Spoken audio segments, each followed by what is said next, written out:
Ya. ¿Listo, doctor? Adelante. Sí. Bueno, pues buenas noches, chicos. Vamos a empezar la clase, una de varias. Le comentaba yo a sus compañeros R2, bueno, de cualquier manera también a ustedes les ha tocado que alguna vez yo les pregunte sobre el índice de Kirby, sobre el índice de oxigenación, pero ahora lo vamos a ver de manera muy formal porque yo creo que dentro de sus competencias que pide la UAM, la UNAM, y ellos piden que ustedes sepan hacer una buena valoración o una valoración integral de un paciente grave. Y yo creo que con esto también para nosotros sería mucho mejor poder ayudarles a sus niños cuando nosotros hacemos ya el diagnóstico de que el niño está grave. Bueno, pues como un poquito de introducción, es muy importante que ustedes sepan que hay 3 fases de monitoreo o 3 fases prácticamente de que ustedes estén valorando a un niño. La primera fase es la fase 1 y nosotros la llamamos no invasiva. Y en la fase 1 tenemos prácticamente todos los signos, desde frecuencia cardíaca, frecuencia respiratoria, temperatura, tensión arterial manual, donde nada más nos reporten la sistólica y la diastólica, presencia o no de diuresis, coloración de la piel, intensidad de los pulsos, llenado capilar, tiempo del llenado capilar. Todo esto, pues nosotros, como ustedes ven, lo podemos hacer y la mayoría de las veces se los encargamos a nuestros compañeros de enfermería para que lo hagan. Sin embargo, con todos estos datos que les acabo de comentar, también se puede hacer un diagnóstico general de insuficiencia respiratoria o de falla respiratoria, o también se podría hacer un diagnóstico de presencia de choque o estado de choque. También es muy importante que ustedes recuerden que la insuficiencia respiratoria tiene 4 fases. No, cuando nosotros preguntamos, ¿cuántas fases tiene la insuficiencia respiratoria? Generalmente ustedes contestan 2, inspiración y expiración. Bueno, pues eso es visto desde el punto de vista también fisiológico, pero como que un poquito más general. Sin embargo, ya adentrándonos ya a la participación directa del oxígeno, la respiración tiene 4 fases. La fase de ventilación, la fase de difusión, la fase del transporte de oxígeno y la perfusión celular. Entonces, cuando nosotros hacemos monitoreo en fase 1, con este monitoreo que les acabo de comentar, nosotros podemos hacer prácticamente nada más diagnóstico o no de insuficiencia respiratoria. Pero si nosotros empezamos a analizar cada una de estas fases, y es ya entrando precisamente a otro tipo de monitoreo, más bien la segunda fase de monitoreo que sería invasivo, pues para nosotros es más preciso. Ahora, dentro de estas fases de la respiración, la 4ª fase, a la que llamamos perfusión celular, es prácticamente la perfusión celular, es hablar de entrega de oxígeno a nivel de cada una de las células. Y en muchas ocasiones también lo refieren los libros de fisiología, no nada más de hablar de entrega de oxígeno, sino ya prácticamente hablar del metabolismo del oxígeno a nivel de cada una de las mitocondrias. Y entonces, perfusión o entrega de oxígeno a nivel celular o metabolismo a nivel de las mitocondrias, prácticamente también, si ustedes recuerdan, pues es gasto cardíaco. Porque si nosotros vemos el concepto del gasto cardíaco, es prácticamente el transporte de oxígeno, de sangre que expulsa el ventrículo izquierdo hacia los vasos arteriales, con la función de que los vasos arteriales lleven el oxígeno o lo transporten hasta llegar a cada una de las unidades capilar celular. ¿Y para qué lo llevan a cada una de las unidades capilar celular? Para que el oxígeno sea entregado voluntariamente si nuestro paciente está en condiciones estables. Pero si nuestro paciente por alguna causa está demandando más cantidad de oxígeno, ya no nada más va a tener que ser entregado voluntariamente, sino va a tener que participar algo que se llama índice de extracción de oxígeno. Y entonces, como ustedes ven, el estado de perfusión o el gasto cardíaco es prácticamente la cuarta fase de la respiración. O si lo vemos al revés, pues la respiración es prácticamente parte del gasto cardíaco. Por eso cuando ustedes tienen un paciente grave, que haya empezado con insuficiencia respiratoria, que su problema sea falla respiratoria al principio, pues va a terminar prácticamente también en un problema de gasto cardíaco. Y por eso, siempre que tengan un paciente grave con insuficiencia respiratoria, tienen que hacer una valoración respiratoria y una valoración hemodinámica, o al revés. Si su paciente llega grave por problema hemodinámico, es decir, por choque, pues entonces nosotros también debemos de hacer una valoración respiratoria, obviamente pues también una valoración hemodinámica.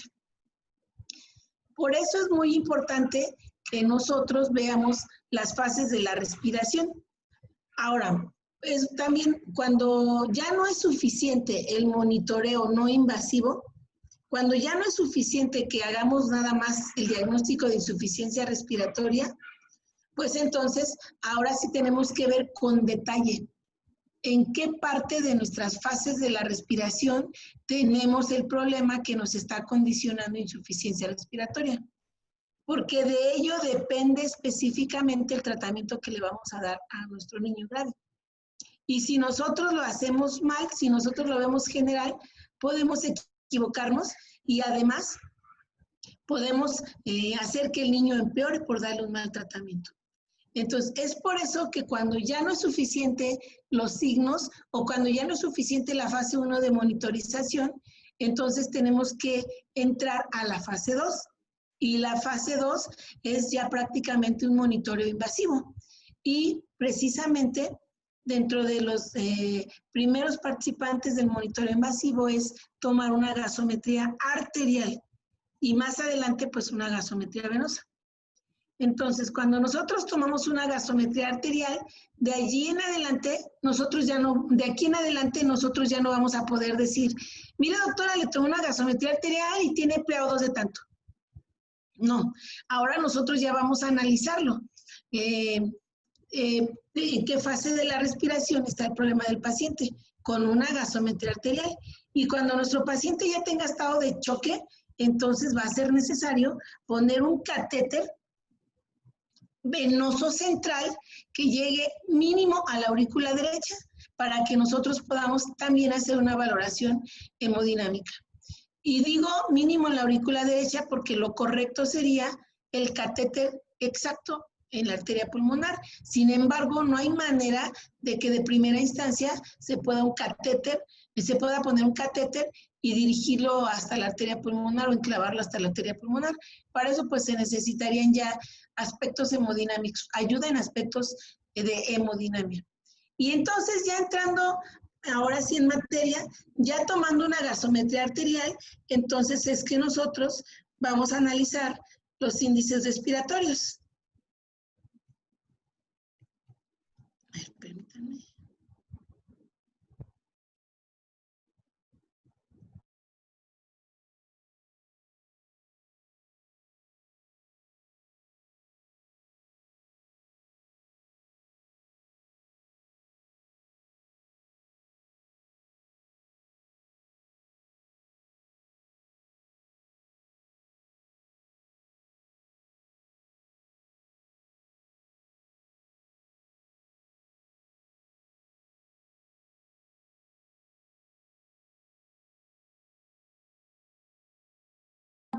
Y entonces es así entonces que nosotros vamos a entrar ya en materia.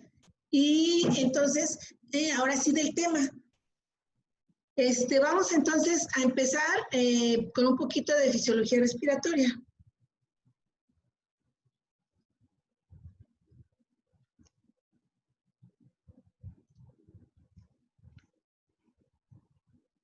Bueno, también quiero comentarles como antecedente que esto de los índices respiratorios, como yo le comentaba a sus compañeros R2, no es no, desafortunadamente, no es que sea una falacia o que sea un invento o mío o de muchas personas que han escrito al respecto. Esto está escrito desde hace mucho tiempo. Les comentaba yo a sus compañeros que desde 1964 ya una persona prácticamente inventó la relación presión arterial de oxígeno sobre fracción inspirada de oxígeno. Y no hasta 1972 se le dio un uso debido a esta fórmula, podríamos llamarla, a esta fórmula, cuando precisamente el señor Kirby, él dijo, no, es muy importante esta fórmula. Y vean ustedes qué pensamiento tan general, pero que hoy por hoy se sigue utilizando en las mejores escalas pronósticas en los niños graves para que nos hagan prácticamente el diagnóstico de funcionalidad pulmonar.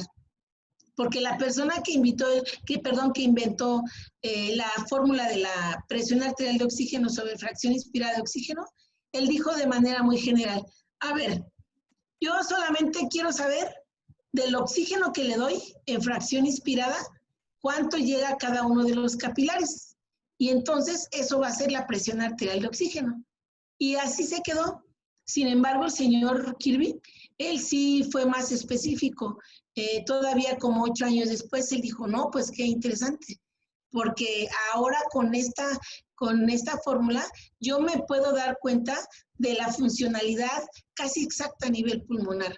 Yo puedo clasificar precisamente esta fórmula y le voy a llamar índice de Kirby, y con esto puedo yo darme cuenta si tengo pulmón prácticamente intacto o sano o funcionando bien, o si de acuerdo a lo que me salga, yo tengo daño pulmonar leve, moderado o grave.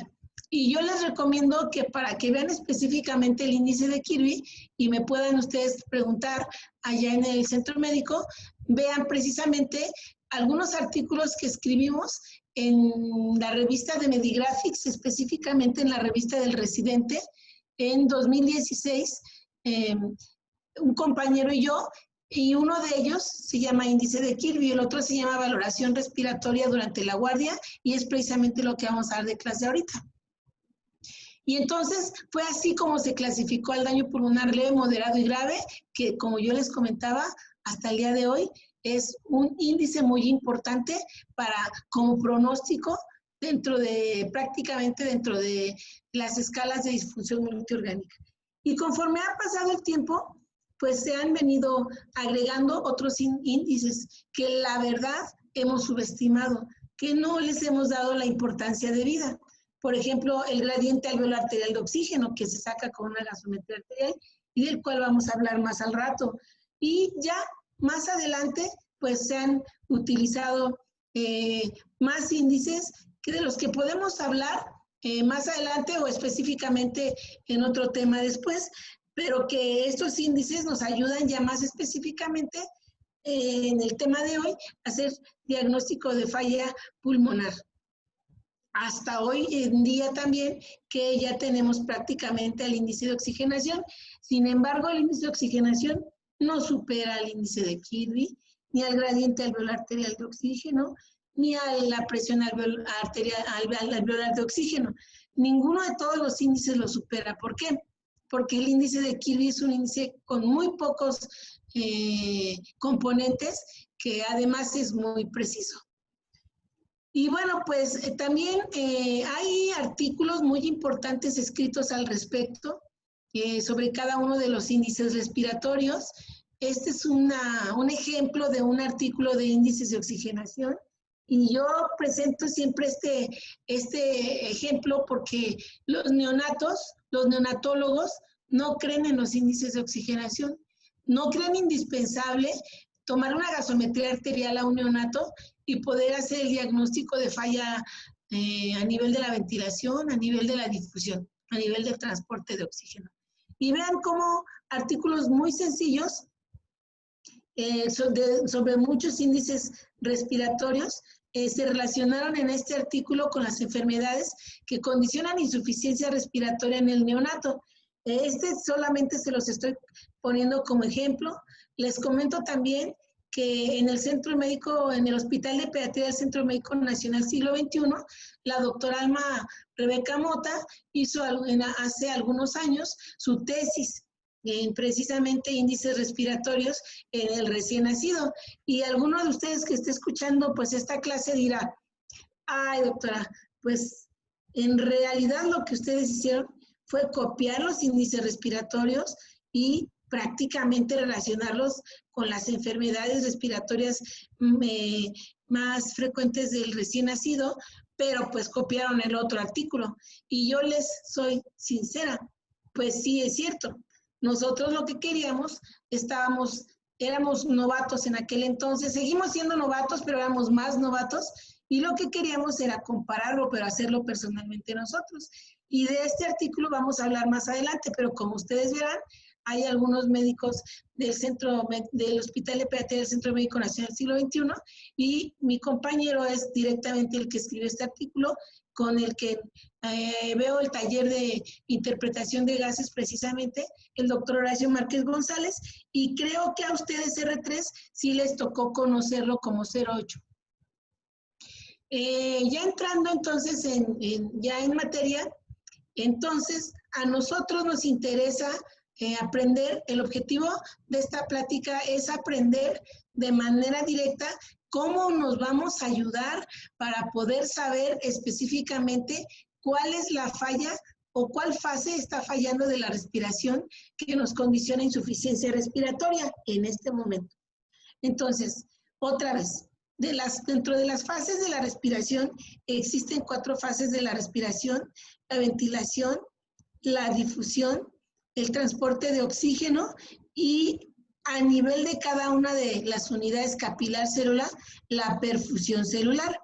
Como ustedes se dan cuenta, hay intercambio gaseoso a nivel de la unidad alveolo capilar, se transporta el oxígeno y después hay intercambio gaseoso a nivel de la unidad capilar celular.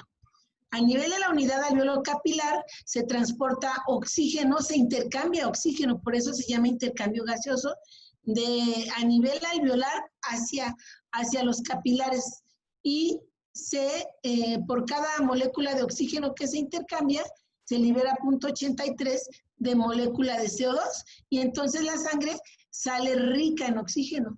No así a nivel de la unidad capilar célula, en donde se entrega el oxígeno y entonces se libera CO2 y la sangre sale rica en CO2.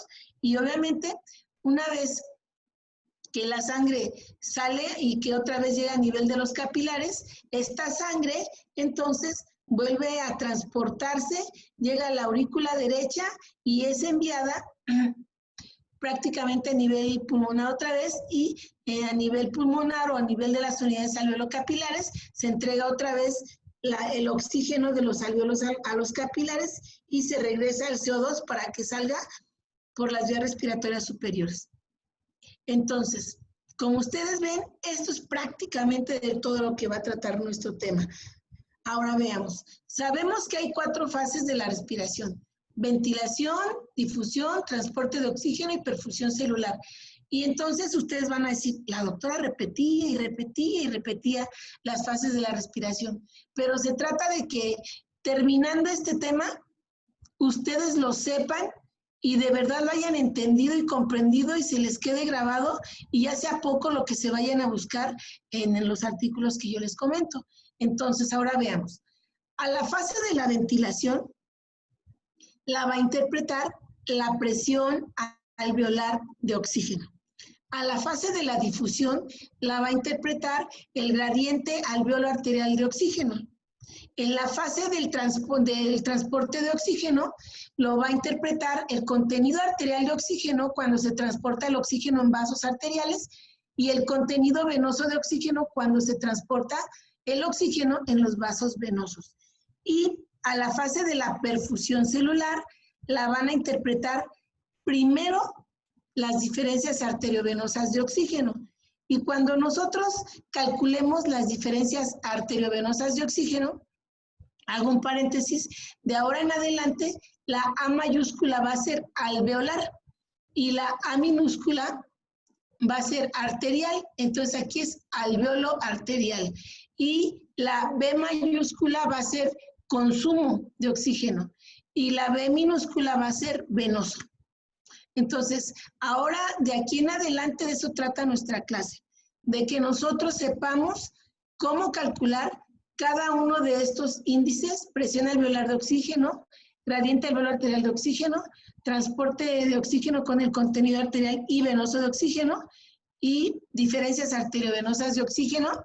Y después de esto hay un tema muy importante que desarrolla de primera instancia el doctor Horacio Márquez, y después yo doy todos los índices, todos los perfiles hemodinámicos que puede haber en el estado de choque, que también es muy importante que ustedes sepan cada perfil hemodinámico, porque de acuerdo a ello le van a dar tratamiento a su paciente.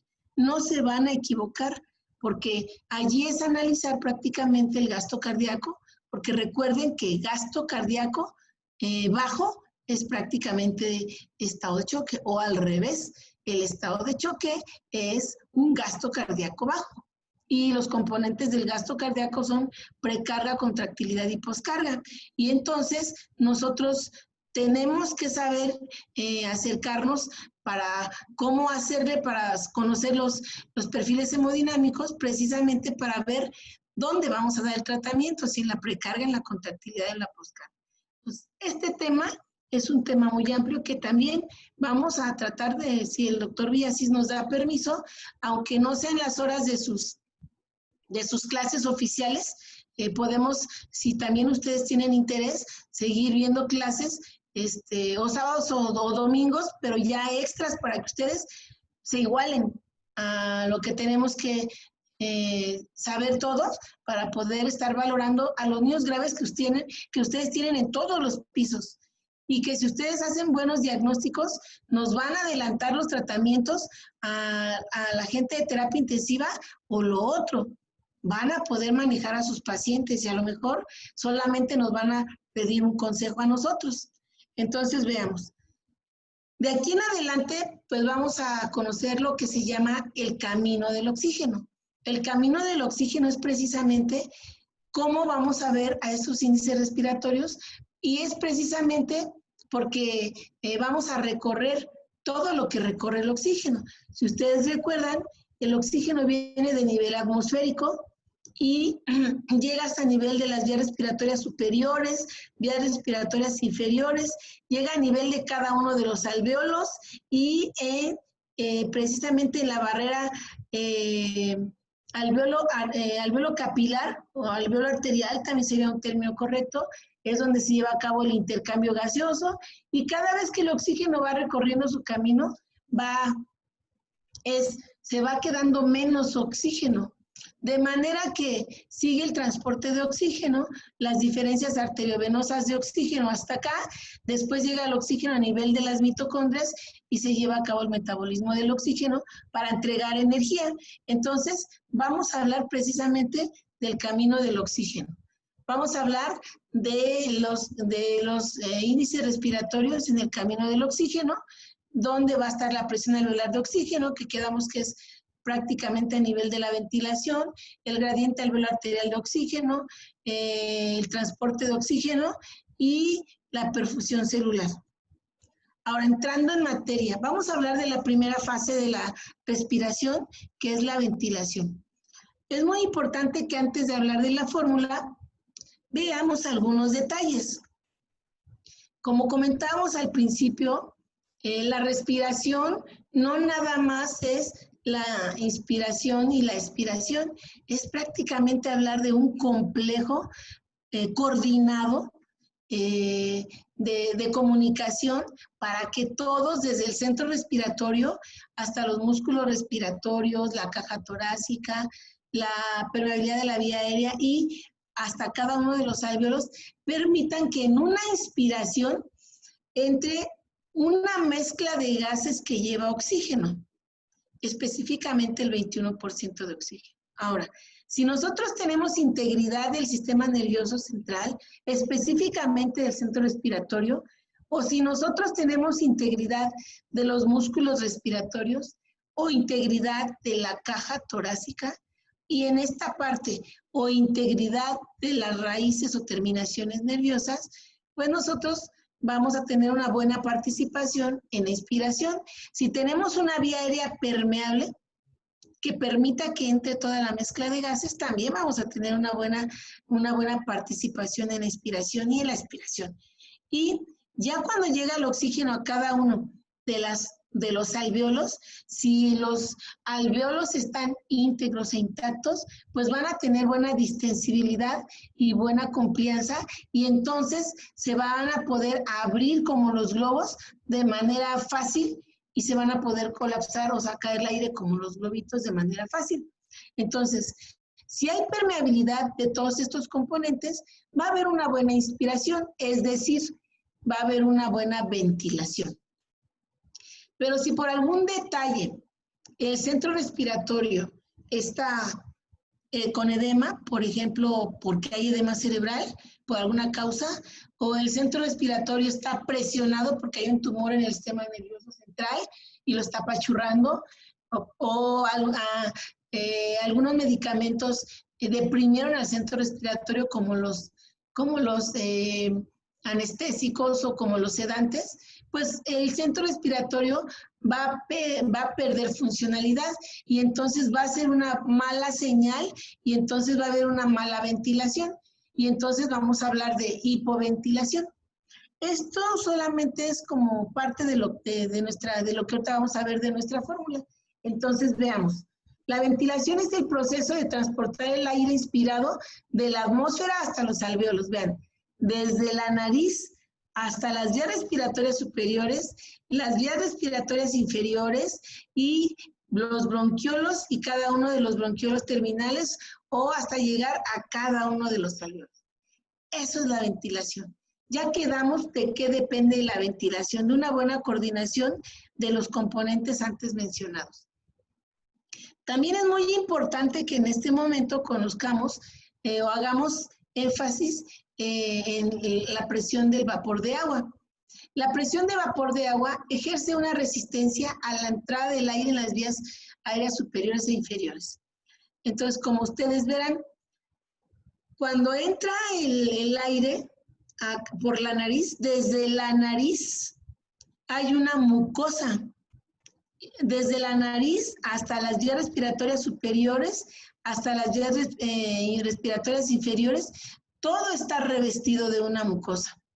Y si ustedes recuerdan, dice su libro de Guyton, que la mucosa está compuesta por agua, que el 80% de la mucosa es agua. Y entonces, precisamente esa mucosa ejerce una resistencia a la entrada total del aire. No puede entrar totalmente. Y esa mucosa tiene una presión de vapor de aire de 47.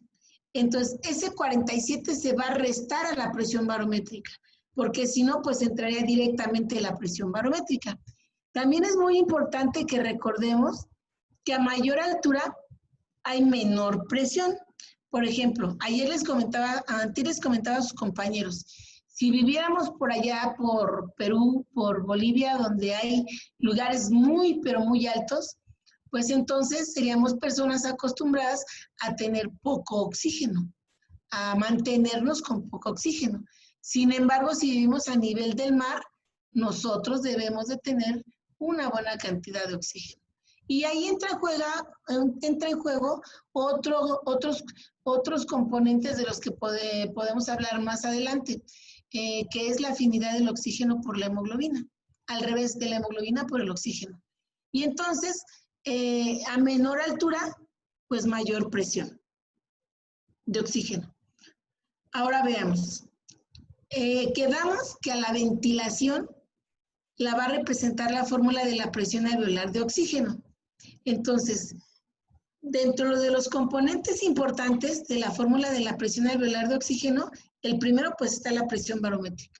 Si ustedes recuerdan, la presión barométrica pues es la presión que se mantiene en el aire y que aunque ustedes ya no lo sientan, la presión barométrica está empujando al aire hacia nuestras vías respiratorias. Solamente que nosotros ya no lo sentimos. Y nosotros en una inspiración solamente estamos recibiendo ese aire.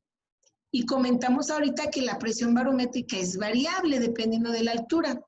Entonces, el primer componente de la fórmula de la presión alveolar de oxígeno que representa la ventilación es la presión barométrica, y entonces cada uno tiene que saber, cada uno de ustedes de la ciudad donde venga, qué presión barométrica tienen, porque de ahí es de donde van a calcular precisamente su presión alveolar de oxígeno.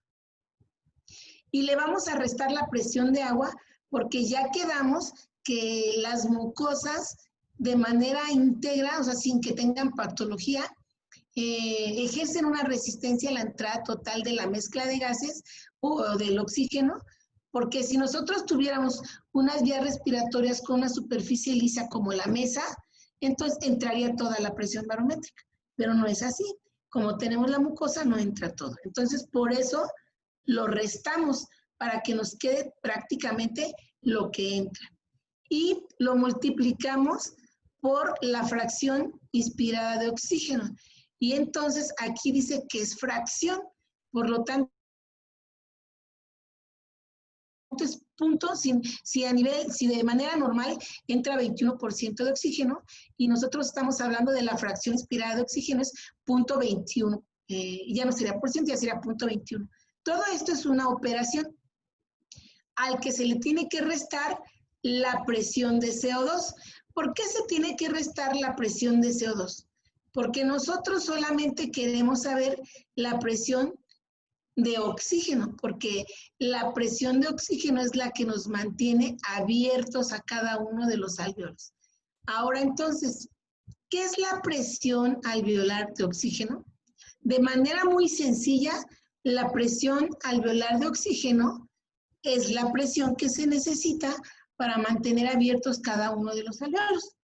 Y entonces nosotros en esta parte restamos el CO2, porque nosotros no queremos conocer la presión que ejerce el CO2. Ahora, ¿de dónde sale esta constante, que es 0.83? Es un promedio. Entonces, para que nosotros podamos analizar esta constante de 0.83, tenemos que hablar de la respiración interna, y entonces si hay una respiración interna, pues también hay una respiración externa. Entonces, ¿dónde se lleva a cabo la respiración externa? Se lleva a cabo a nivel de cada una de las unidades alveolo-capilares. Y la respiración externa dice que por una molécula de oxígeno que atraviese la barrera alveolo-capilar y entre al capilar, se libera 0.83 de molécula de CO2. Pero comentamos también que hay una respiración interna. ¿Dónde se lleva a cabo la respiración interna? Se lleva a cabo a nivel de cada una de las mitocondrias. Y la respiración, en la respiración interna, se determina que por una molécula de oxígeno que se metabolice, se libera 0.83 en promedio de molécula de CO2. ¿Y por qué digo en promedio? Porque recuerden que el metabolismo del oxígeno también viene como parte de las proteínas, de los carbohidratos y de los lípidos. Y entonces, si hablamos específicamente de cada uno de ellos, por una molécula de oxígeno de las proteínas que se metabolice, se libera 0.73 de molécula de CO2. Por una molécula de oxígeno de los carbohidratos que se metabolice, se libera 0.83 de molécula de CO2. Y por una molécula de oxígeno de los lípidos que se metabolice, se libera 0.93 de CO2. Pero sumamos el 0.73 con 0.83 con 0.93 y lo promediamos, lo dividimos entre 3, nos da más o menos 0.83. Entonces, quedamos en la respiración externa. La respiración externa se lleva a cabo a nivel de cada, externa, se lleva a cabo a nivel de las unidades alveolo-capilares. Y también se llama intercambio gaseoso y también se llama difusión. Y la respiración interna se lleva a cabo a nivel de cada una de las mitocondrias.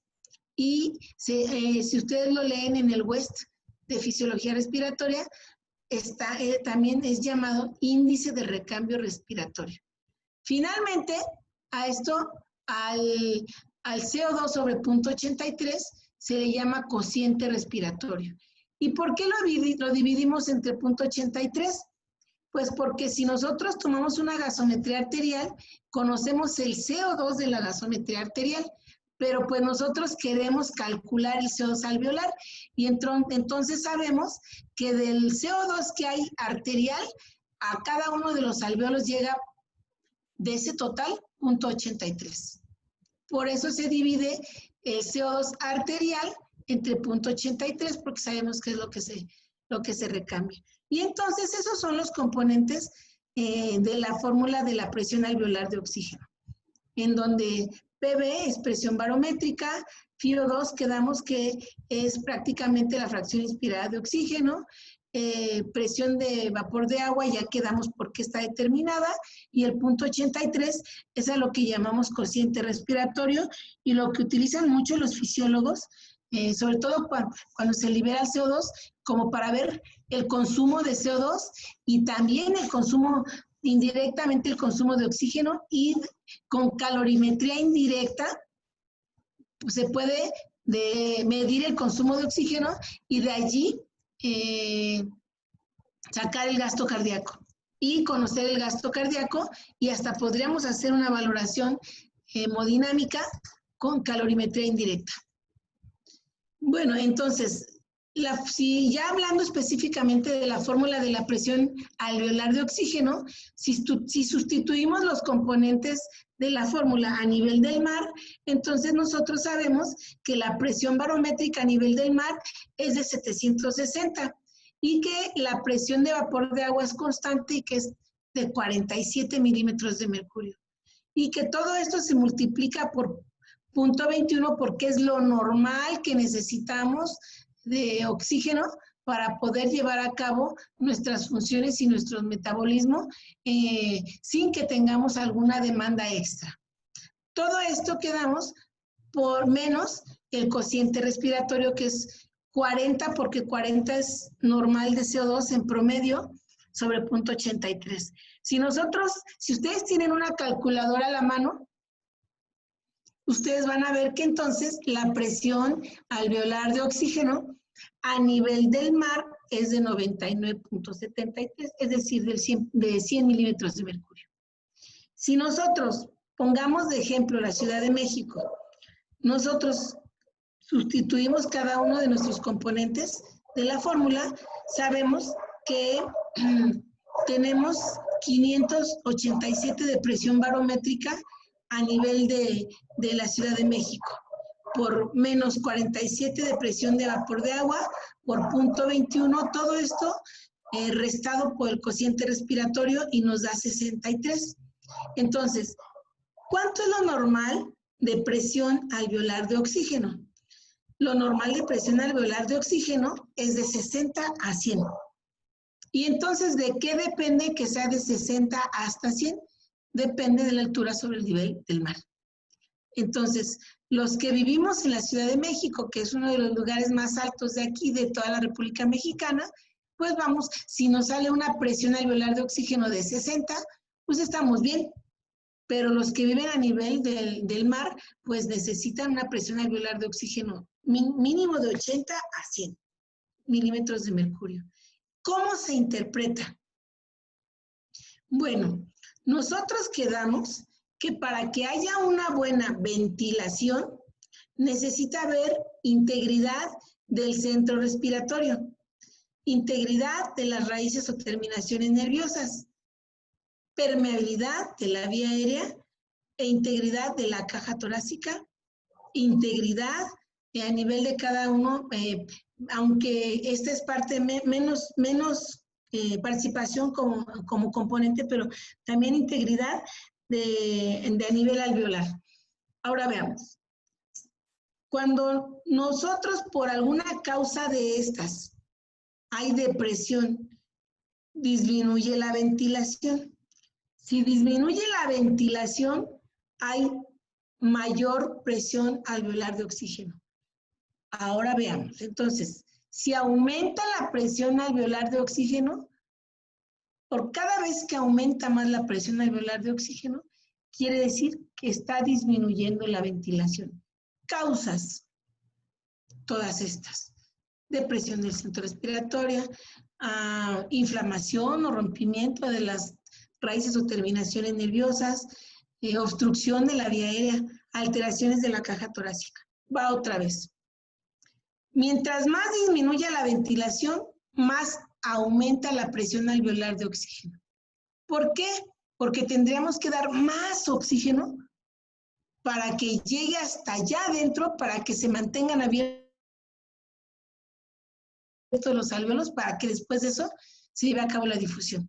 ¿Por qué tendríamos que dar más oxígeno? Porque está fallando alguno de todos nuestros componentes que llevan coordinadamente la ventilación. Ahora, de manera ordenada, cada vez que disminuya la ventilación, tenemos que ir a ver alteraciones del centro respiratorio, por ejemplo, trauma craneoencefálico, edema cerebral, tumores que compriman el centro respiratorio, anestésicos que depriman el centro respiratorio, inflamación de las raíces o terminaciones nerviosas como las poliradiculoneuropatías.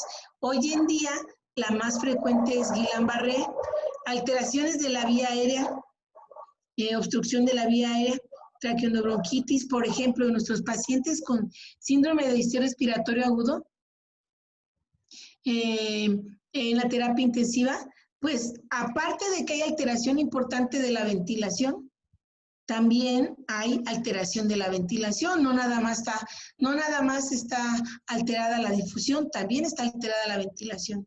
Alteraciones de la caja torácica. Así van a recordar ustedes las causas por las que tengan hipoventilación manifestada con aumento de la presión alveolar de oxígeno. Como ustedes verán en esta tablita, nada más les muestro que a mayor altura, menor presión barométrica, y que a mayor altura, menor presión barométrica y por lo tanto menor presión alveolar de oxígeno y también menor presión arterial de oxígeno. Aquí les pongo el ejemplo de un paciente con Guillain-Barré en el que se midieron algunos índices respiratorios y, como ustedes verán, la presión alveolar de oxígeno que se las muestro de color verde, ustedes ven que siempre fue mayor de 100, se mantuvo mayor de 100. ¿Por qué?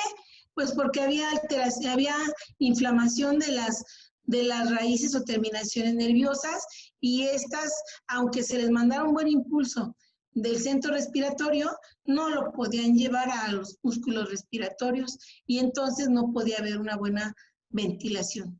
Y entonces se mantuvo siempre un poquito alta. Hay de verdad patologías de la ventilación que de verdad la elevan y puede llegar hasta 400, 500 de presión alveolar de oxígeno. Siguiendo el camino del oxígeno, entonces, una vez que nosotros llevamos a cabo la ventilación, ya sea una buena ventilación o una mala ventilación, después de eso se tiene que llevar a cabo la difusión, es decir, el intercambio gaseoso. Y entonces, a esta vez precisamente se lleva a nivel de cada una de las unidades alveolo-capilares. Y recordemos entonces los componentes de la unidad alveolo-capilar. Entonces vemos que están formados por las células que conforman los alvéolos y que son los neumocitos tipo 1. Y entonces también la barrera alveolo-capilar está formada por el espacio intersticial y está formado por las células endoteliales que componen a los capilares, o más bien componen a cada uno de todos los vasos sanguíneos. Y entonces, si ustedes se dan cuenta, existe un grosor X. Entonces, con este grosor, prácticamente todo el oxígeno que hay a nivel de los alvéolos debe de atravesar para llegar a los capilares. ¿Para qué? Para agarrar prácticamente su camión o para entrar a los eritrocitos y ser transportados. Pero, ¿qué pasa si por alguna causa hay inflamación alveolar? o por alguna, por ejemplo, una neumonía, o por alguna causa hay inflamación del intersticio, que son los tipos de edema agudo pulmonar, o por alguna causa hay inflamación a nivel de las células endoteliales. Por ejemplo, en la sepsis, que se inflaman todas las células endoteliales, que hay un estado de endotelitis generalizado. Pues entonces se va a aumentar el grosor de la unidad alveolo-capilar y entonces mientras más haya engrosamiento de la unidad alveolo-capilar, del oxígeno que tiene que atravesar, va a atravesar menos. Y si atraviesa menos, todo se va a quedar a nivel alveolar y entonces va a ir creciendo la diferencia alveolo-arterial de oxígeno, va a ir aumentando. Entonces, el gradiente alveolo-arterial de oxígeno es quien representa la difusión y mientras más engrosamiento haya, pues es mayor la diferencia alveolo-arterial de oxígeno. Y entonces, esto obedece directamente a la ley de Fick. En la ley de Fick dice que si tenemos una barrera y concentración de un lado y del otro de esa barrera de un gas, el gas va a atravesar hasta que quede en iguales concentraciones. Es decir, en este caso tendría, porque aquí hay mucho oxígeno, tendría que atravesar esta barrera para igualarse con ese sería el oxígeno a nivel alveolar y ese sería el oxígeno a nivel capilar, por osmosis tendría que atravesar para igualarse las concentraciones. Entonces, llevemos esta imagen aquí, a cada una de nuestras unidades alveolo-capilares. Esta es nuestra barrera y entonces dice la ley de Fick que de mayor concentración el gas tiene que atravesar al lugar donde haya menos concentración e igualarse y que es prácticamente dependiente, uno, de la concentración y dos, del espesor de la membrana, que ya hablamos de eso en la diapositiva anterior. Y entonces es inversamente proporcional al espesor de la membrana, este grosor. Perdón, este gradiente. Ahora veamos. En la patología que representa a la inflamación a nivel pulmonar, que es el síndrome de distrés respiratorio agudo, en donde hay inflamación importante, prácticamente primero, de cada uno de los alvéolos, porque haya algún proceso infeccioso más frecuentemente, y entonces se liberen mediadores, y entonces haya pues microorganismos patógenos que hagan que los macrófagos que estén ahí presentes los liberen. Entonces, estos mediadores van a ir y se van a depositar a nivel primero de las células alveolares y después a nivel del intersticio y después a nivel de cada una de las células endoteliales. Entonces va a haber engrosamiento de la unidad alveolo-capilar y entonces pues va a disminuir de manera importante la difusión. Sin embargo, a menor difusión, mayor diferencia alveolo-arterial de oxígeno, porque se va a quedar todo el oxígeno a nivel alveolar, no va a poder atravesar de manera directa. Como les comentaba, esto es prácticamente lo que sucede en el daño pulmonar leve, moderado, grave, pero también comentamos que puede haber patologías a nivel intersticial, todos los tipos de edema agudo pulmonar, ya sea cardiogénico o no cardiogénico, y también en la sepsis primero se depositan los mediadores a nivel endotelial, después se inflama el intersticio y después se inflaman cada una de las células alveolares. Y entonces la pregunta siempre es, ¿en el estado de choque séptico debe de haber daño a nivel de la unidad alveolo-capilar? Sí. No podría haber un estado de choque séptico sin que hubiera síndrome de distrés respiratorio agudo o daño pulmonar leve o moderado. Y entonces, aquí la diferencia alveolo arterial de oxígeno, su fórmula es presión alveolar de oxígeno menos la presión arterial de oxígeno. Y entonces aquí ya necesitamos nosotros, pues, tomar una gasometría arterial. Entonces, el gradiente alveolar arterial de oxígeno directamente valora la situación real del intercambio gaseoso. Refleja si hay alteraciones en la ventilación-perfusión e indica si existe una alteración a nivel del parénquima pulmonar. Ya hablando específicamente del gradiente alveolar arterial de oxígeno, es la diferencia neta de las presiones de oxígeno existentes tras el paso de oxígeno de esta molécula a través de la membrana alveolo-capilar. Este gradiente puede calcularse por la diferencia obtenida en la ecuación del gas a nivel alveolar, en el oxígeno a nivel alveolar y oxígeno a nivel arterial. Y el gradiente alveolar arterial de oxígeno o diferencia alveolar arterial de oxígeno sirve para evaluar la situación real del intercambio gaseoso pulmonar, reflejando la presencia de alteraciones en la ventilación-perfusión. Su aumento indica una alteración a nivel del parénquima pulmonar y la diferencia no deberá ser mayor de 30. Pero recordando hace un rato, comentamos que lo normal de presión alveolar de oxígeno es de 60 a 100. Y lo normal de presión arterial de oxígeno es de 60 a 100.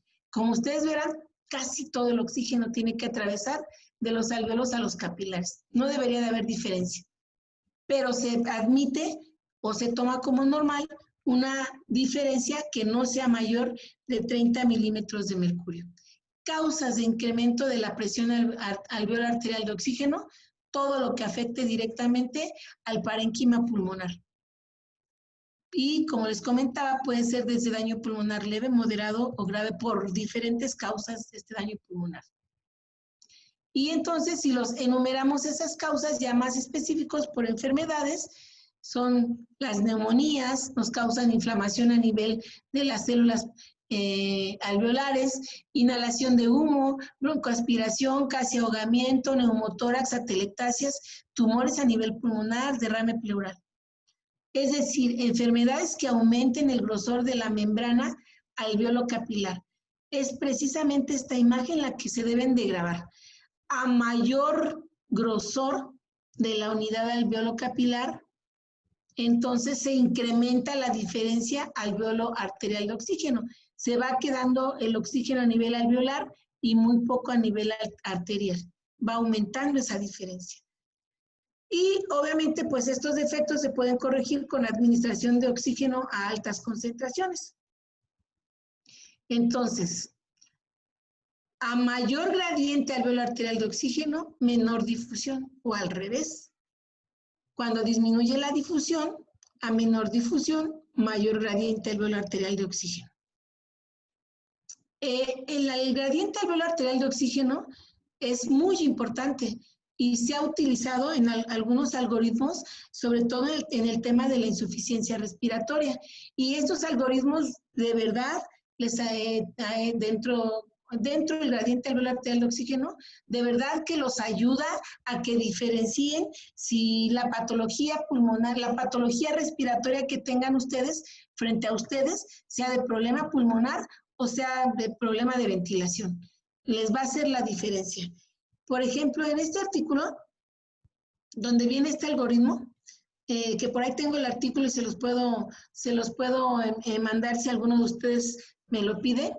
Vean, en este artículo es para hablar sobre insuficiencia respiratoria, piden que se tome una gasometría y que se tome una gasometría arterial y que de acuerdo a los resultados de la gasometría, ya sea menor PaO2 o ya sea mayor PaO2, de acuerdo a ello, si hay menor PaO2, entonces nosotros vamos a decir que tenemos insuficiencia respiratoria. Pero ahora, ¿de qué tipo? Bueno, pues chequemos. ¿Cómo está el CO2? El CO2 está alto. Bueno, directamente, si el CO2 está alto, quiere decir que se está quedando a nivel capilar. Y entonces, ¿cómo está el oxígeno a nivel capilar? No, pues se toma una gasometría arterial y después se calcula el gradiente alveolar arterial de oxígeno. Si el gradiente alveolar arterial de oxígeno es normal, entonces no es causa pulmonar el problema que tiene su niño de insuficiencia respiratoria. Puede ser depresión del centro respiratorio, enfermedad neuromuscular, obstrucción de la vía superior o alteración de las raíces o terminaciones nerviosas. Pero si el gradiente alveolar arterial de oxígeno es anormal, entonces hay que tomar una radiografía de tórax para ver específicamente cuál es el problema. Y de acuerdo a ello ya nosotros especificar neumonías, atelectasias, broncoaspiraciones o afectaciones extrapulmonares que nos estén comprimiendo también el parénquima pulmonar, como el derrame pleural, etcétera. Entonces vean cómo sí se le da una importancia adecuada al gradiente alveolar arterial de oxígeno. En este otro artículo donde mencionan el gradiente alveolar arterial de oxígeno también le toman bastante importancia.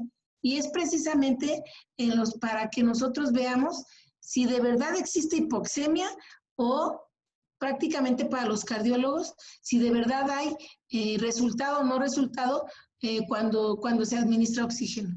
Por ejemplo, vean aquí, la respuesta al oxígeno. Si hay mala respuesta, entonces es un cortocircuito. Pero si hay una buena respuesta al oxígeno, es decir, el paciente tiene hipoxemia, pero responde al oxígeno, como les acabo de mostrar en la imagen del síndrome de distrés respiratorio agudo, entonces tomamos un gradiente alveolar arterial de oxígeno. Si el gradiente alveolar arterial de oxígeno está aumentado, tenemos directamente disminución de la difusión o alteración de la ventilación-perfusión. Pero si el gradiente alveolar arterial de oxígeno está normal, entonces nuestro problema no es de difusión, nuestro problema es de ventilación.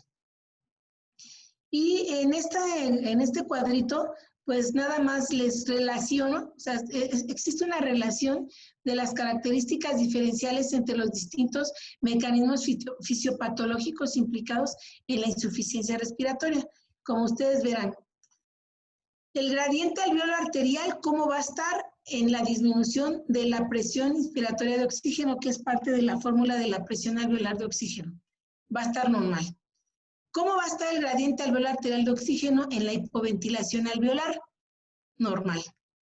¿Cómo va a estar el gradiente alveolar arterial de oxígeno cuando hay disminución de la difusión o alteración de la difusión? Alto. Mientras menos difusión, mayor gradiente alveolar arterial de oxígeno. ¿Cómo va a estar el gradiente alveolar arterial de oxígeno cuando hay alteración de la relación ventilación-perfusión? Alto.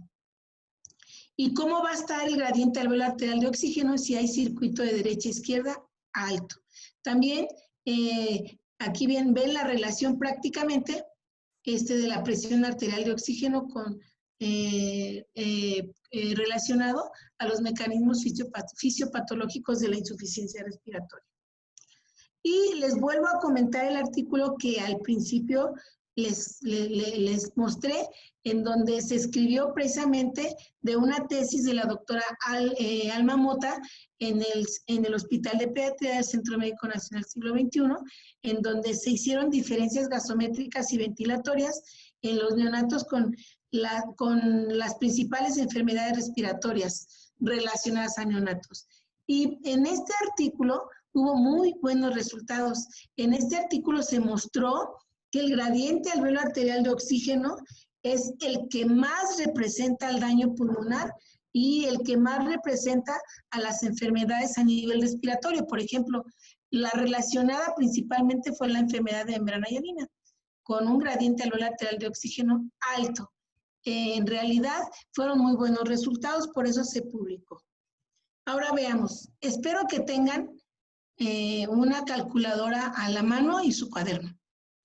La clase de los R2 terminó hasta aquí para empezar después con los ejercicios, pero ustedes R3 se las vamos a adelantar para que quien la haya grabado se dé a la tarea y de manera importante tome la responsabilidad que debe tomar frente a sus R2 y vaya y les muestre estos ejercicios, porque nosotros ya no los vamos a ver de manera detallada, nada más se los voy a mencionar a sus R2 para que podamos ver el siguiente tema, que es un tema muy importante, el jueves, que es de valoración hemodinámica. Entonces, veamos. Primer caso. Niña de 10 años se encuentra internada en la unidad de cuidados intensivos pediátricos, presenta choque séptico y datos de síndrome de dificultad respiratoria, se encuentra bajo ventilación mecánica, se toma la siguiente gasometría de control, a ustedes les toca guardia y la terapia intensiva, y llegan y les dicen, calcúlale su presión alveolar de oxígeno y su gradiente alveolar arterial de oxígeno. Esta es la gasometría arterial, ya la tomó el R2. Entonces, esta es la gasometría, es la misma. Entonces, sustituyan en la fórmula de la presión alveolar de oxígeno sus componentes que necesitan.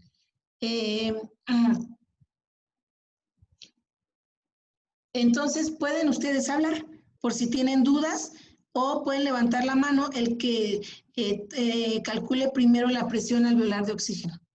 ¿Sí están presentes? ¿Sí estamos todos hasta aquí bien? Sí. Ok. ¿Tienen manera de calcularlo? Sí, también. Sí. Deje, la presión le ponemos como que si fuera del DF, el niño, 587. Aquí estamos en el DF. Ok. Cuando hablen, denme su nombre para más o menos saber quién participó. Soy Giselle. Ok. Entonces sería 500, la fórmula de la presión alveolar de oxígeno sería la presión barométrica, que quedaría sustituida 587 menos 47, Ajá. me da 540, Ajá. y eso lo voy a multiplicar por 0.21. No. O solamente hago la resta y después sigo con lo demás. Mira, aquí está. ¿Cuánto le estás dando de fracción inspirada de oxígeno a tu paciente? Ah, sería 0.70, ¿verdad? 0.70. Allá estamos trabajando con casos clínicos de tus niños que ves allá. Ok. Entonces, Por 0.70. Todo eso es una operación menos 40.3 sobre 0.83. Primero haces 40.3 sobre 0.83 y se lo restas. sería, pero ahí el PCO sería 40.3. ¿Sí? Sí, Bueno, me dio entonces, 48.55. Entonces le resto a 378 ajá, menos 48.55 me da, ay, bien alto, 329.45. así es, 330 De milímetros de oxígeno. mercurio. Pero pues es que, ¿cómo estaba tu placa?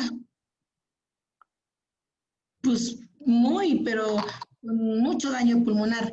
¿Y cuánto le estás dando de aporte de oxígeno? 70%. Está muy alto, 70. Paciente, independientemente de que también tenga problema de difusión, tiene problema de ventilación. Es un niño que muy probablemente también tiene inflamada la vía aérea y quedamos que para que haya una buena ventilación también debe de haber una buena permeabilidad de la vía aérea dentro de los componentes que hablábamos ahorita de la ventilación. Entonces, fíjate bien, tu paciente tiene, pero o sea, tiene una presión alveolar de oxígeno muy alta. Eso quiere decir que tiene mucho componente de hipoventilación. Obviamente por eso está intubado tu paciente, ¿verdad? Y entonces, ¿para qué sirve también esto? Para que vayas monitorizando. ¿Qué pasaría si la siguiente valoración de la presión alveolar de este niño ya sale mejor? Ya tienes 220 de presión alveolar de oxígeno. ¿Qué pensarías? Pues que ya está mejorando la ventilación, ¿no? Así es la causa por la que tiene hipoventilación. Parece que ya va mejorando, pero ¿qué pasaría si tienes 330 y el siguiente es de 450? Pues estaría empeorando y no estaría haciendo como que las medidas y las Así, causas, no sé. así. Habría que relacionarlo con la enfermedad que le esté condicionando la hipoventilación. En este caso, concluimos que la presión alveolar de oxígeno se encuentra incrementada, por lo que sabemos que se requiere de mayor presión para mantener abiertos esos alveolos. ¿De acuerdo?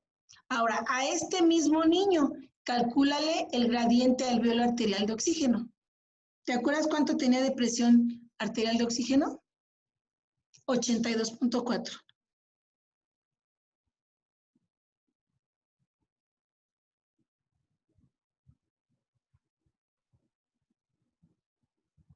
¿Listo? Todavía no. La fórmula es presión alveolar de oxígeno.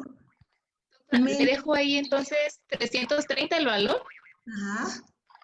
330 menos la presión alveolar de oxígeno era 82.4. Menos presión arterial. Lo que tenías de PaO2 de presión arterial, tenías 82.4. 247, ¿no? entonces tienes 247 247. de diferencia alveolar arterial de oxígeno. ¿Cómo está? Está elevada. Elevado. Está muy elevada. Tiene problema de Está difusión. muy elevada. Quiere decir que tiene alteración de la difusión. A mayor presión, a mayor gradiente alveolar arterial de oxígeno, menor difusión. ¿Te acuerdas cómo estaba la placa de tu paciente? Era un niño con síndrome respiratorio agudo que así como tenía inflamada a nivel pulmonar, el parénquima pulmonar, pues tiene inflamado toda la vía aérea también. Y entonces tiene problema de ventilación y problema de difusión. Y entonces, haz de cuenta que pues ya el niño tiene todo su tratamiento instalado, que viene de diferentes maneras el tratamiento, y te pido que a las 8 horas le tomes otra gasometría. Y te sale tu gradiente alveolar arterial ya de 180. ¿Cómo vamos? Vamos mejorando. Doctora, creo que vamos mejorando. Obviamente, habrá que Va relacionar. mejorando, pero sigue elevado. Va mejorando, pero sigue elevado, sí. O sea, está presente todavía, tiene mucho problema. Y si llegara un escrito loco y dijera, extúbalo, ¿qué le dirías? No, que Pero, no. ¿cómo? O sea, está pero bien alto el gradiente. No se puede extubar. Está indicando que hay un daño pulmonar muy importante, que tiene problema de ventilación y problema de difusión, porque de repente nos dan locuras, ¿no? Y te decimos, extúbalo y lo extuban. ¿O no? Sí, la verdad sí ha pasado. ¿Qué ha pasado? Que lo ves que respira mal y te dicen, hazle el intento de que aguante y empeora y terminas intubándolo en la madrugada. Yo te diría, pues es que como está bien y suficiente y ya lo sedamos bien y ya le pusimos mucho mida y no se acopla al ventilador, mejor estúbalo. No, pues ¿cómo? Pues si tiene muy alterada la presión alveolar de oxígeno y el gradiente alveolar arterial, ¿por qué no se acopla al ventilador? Con esa sedación que tiene. Porque no es suficiente, porque el pulmón está blanco, ¿sí? Y entonces habría otra alternativa, no sé, relajarlo o ponerle más parámetros ventilatorios. ¿De acuerdo? ¿Dudas hasta aquí? No. Chicos, ¿dudas? No, doctora. No. Vamos.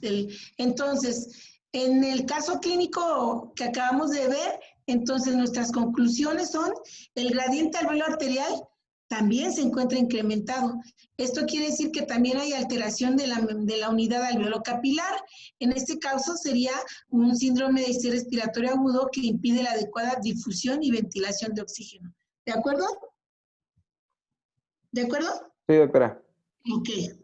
Sí, doctora. Caso 2. Femenina de 5 años con cuadro gripal de 5 días de evolución, presenta dificultad respiratoria progresiva, llega a urgencias, se intuba inmediatamente, le tomamos su radiografía. Esta es su radiografía en donde hay radiopacidad heterogénea en los dos campos pulmonares, infiltrado alveolar e infiltrado intersticial diseminado. Esta es la gasometría que tiene pH 732, PaO2 de 62.5, PCO2 de 43.5. De primera instancia requiere FiO2 al 80% para poder tener ahí más o menos una PaO2 de 62. Y entonces yo les digo, tomen una gasometría arterial y entonces ustedes ya tienen que regresar y ya no me tienen que decir, doctora, tiene una PaO2 de tanto. Ya no se vale. Ahora, todo el hospital de pediatría, R2 y R3 del hospital de pediatría, hayan tomado o no hayan tomado la placa porque el doctor Villasís fue muy formal, deben de saber este tema.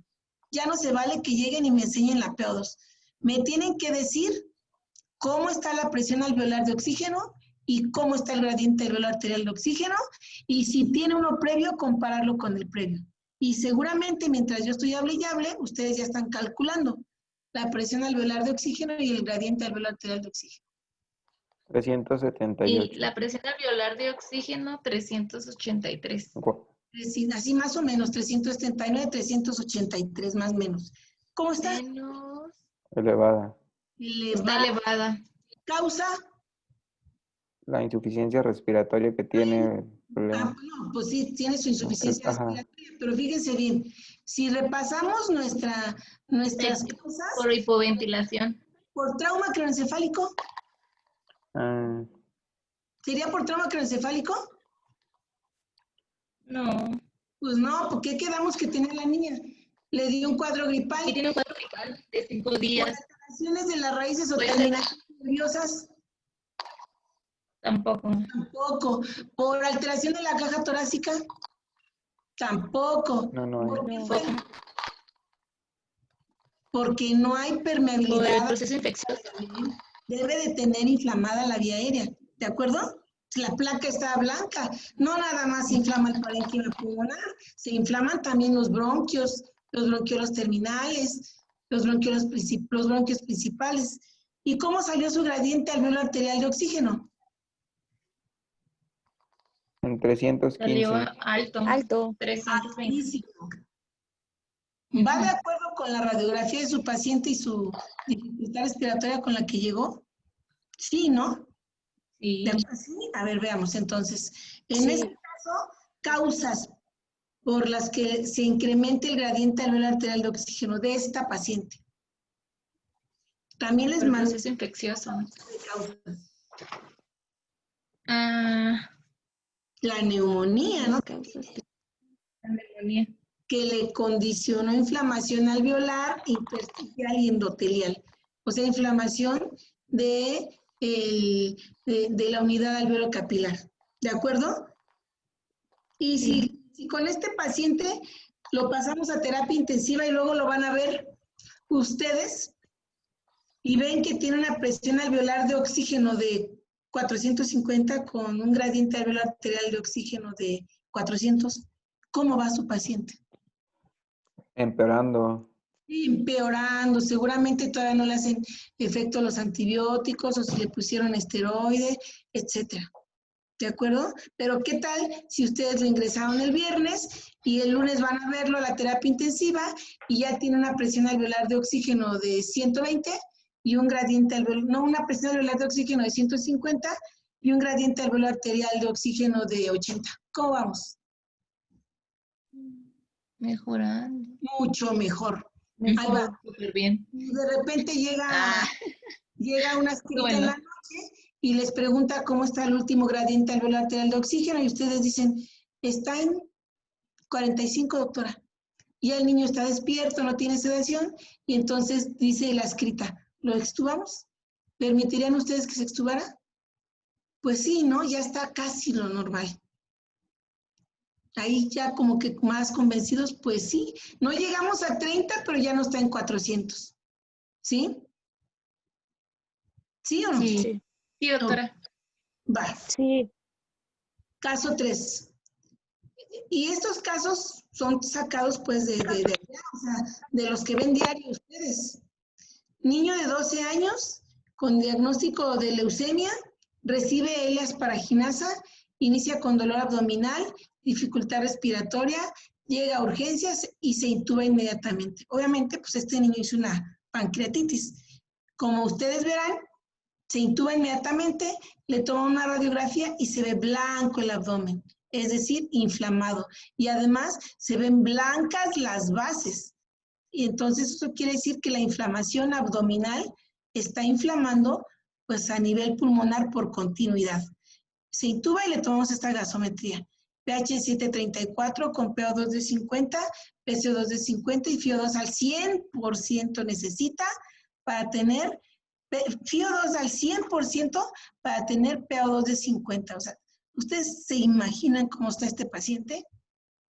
Entonces, me llevan su gasometría y ya con su gradiente, con su presión alveolar de oxígeno y con su gradiente alveolar arterial de oxígeno. Ustedes me dicen quién lo tiene primero. 478 de presión arterial de oxígeno. ¿De presión alveolar de oxígeno? Así es. Ajá. Y el Y un gradiente gradiente alveolo capilar de 428. alveolo arterial. Alveolo arterial, perdón. Ajá. ¿De cuánto? 428. ¿Cómo está su paciente? ¿Cómo está la ventilación? A mayor gradiente alveolar de oxígeno, menor ventilación. Y a Claro. mayor gradiente alveolar arterial de oxígeno, menor difusión. Pues de verdad está muy mal, ¿no? Y Sí. entonces hagan de cuenta que pues esa pancreatitis sigue evolucionando, tenía las bases totalmente ocupadas, totalmente inflamadas y se van hacia la región media y hacia la región apical de cada uno de los campos pulmonares y su paciente está totalmente grave porque fue una pancreatitis necrótica hemorrágica que los cirujanos no quieren meter a operar y están totalmente blancos los pulmones. Y entonces la siguiente gasometría, tengo 580 de presión alveolar de oxígeno con 540 de gradiente alveolar arterial de oxígeno. ¿Cómo vamos? No, hacia el deterioro. Peor. Y entonces nosotros estamos insistiendo, este niño necesita meterse a quirófano. La inflamación no ha parado. Obviamente acompañado de un problema de choque, ¿verdad? A un lado, un choque distributivo. Amerita entrar a cirugía porque no mejora el estado de choque. Nosotros le aplicamos alguna de las escalas pronósticas de pancreatitis y nos sale terrible. Y el Baltázar de su tomografía nos sale de, no, pues está, pero terrible. Y ya sabemos por qué es el daño pulmonar y por qué es la hipoventilación, ¿no? Pues son más o menos casos que los adecuamos a la realidad, que son de la realidad, y entonces ya nada más a manera de conclusiones, pues recuerden que cada vez que disminuya su ventilación, aumenta la presión alveolar de oxígeno y que inmediatamente se tienen que aprender así en orden y de memoria todas estas causas que deben de ir descartando. Por ejemplo, los casos que vimos ahorita, traqueoendobronquitis, inflamación de la vía aérea para ventilación. Y también recordar que si a menor difusión, mayor gradiente alveolar arterial de oxígeno, o al revés, a mayor gradiente alveolar arterial de oxígeno, menor difusión. Y entonces imagínense a su niño con pancreatitis como debe de estar, la lesión pulmonar y causas. Otra vez se aprenden de memoria todas estas causas. ¿De acuerdo? Sí, de acuerdo, de Sí, acuerdo. doctora. Preguntas.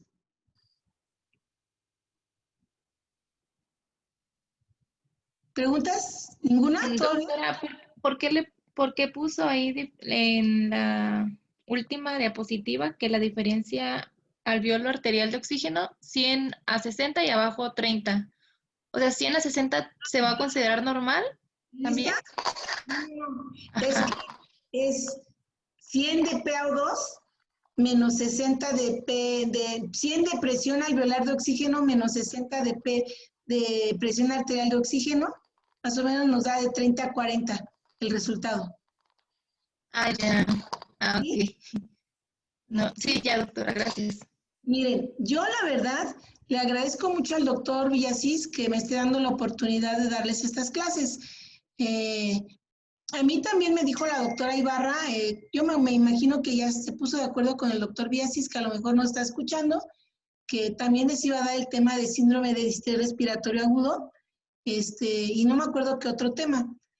A mí en realidad me gusta participar mucho con mis residentes. Yo en el Instituto Nacional de Pediatría, yo les doy clase a los R2. De hecho, me encargo mucho de las clases de los R2. A mí me da mucho gusto poder darles las clases a ustedes.